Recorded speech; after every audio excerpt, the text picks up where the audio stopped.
Un niveau de sécurité digne des aéroports devant les lycées. C'est ce que souhaite le président de la région Auvergne-Rhône-Alpes, Fabrice Pankouk. Des scanners corporels, de la vidéosurveillance algorithmique. Pas une priorité pour les parents d'élèves. Reportage d'Arthur Blé. Les portiques tourniquets installés à l'entrée des lycées du Rhône ne suffisent plus. C'est en tout cas l'avis du président de la région. Il souhaite aller plus loin et veut l'autorisation d'expérimenter des scanners corporels et la vidéosurveillance algorithmique. Les lycées doivent être des lieux de la plus grande des protections. En France, quand on prend un avion, on ne se pose pas la question de savoir si c'est bien ou pas de passer sous un scanner.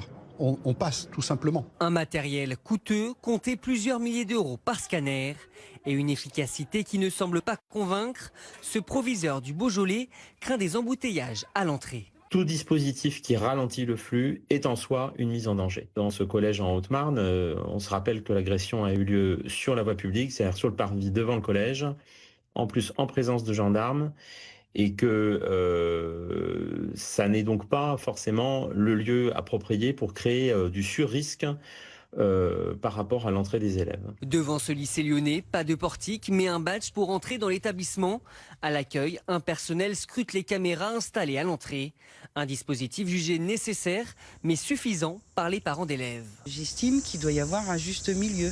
L'école, certes, est un sanctuaire, mais ce n'est pas une prison. Pour le syndicat, il faut surtout davantage de moyens humains, à commencer par des psychologues et des infirmiers scolaires.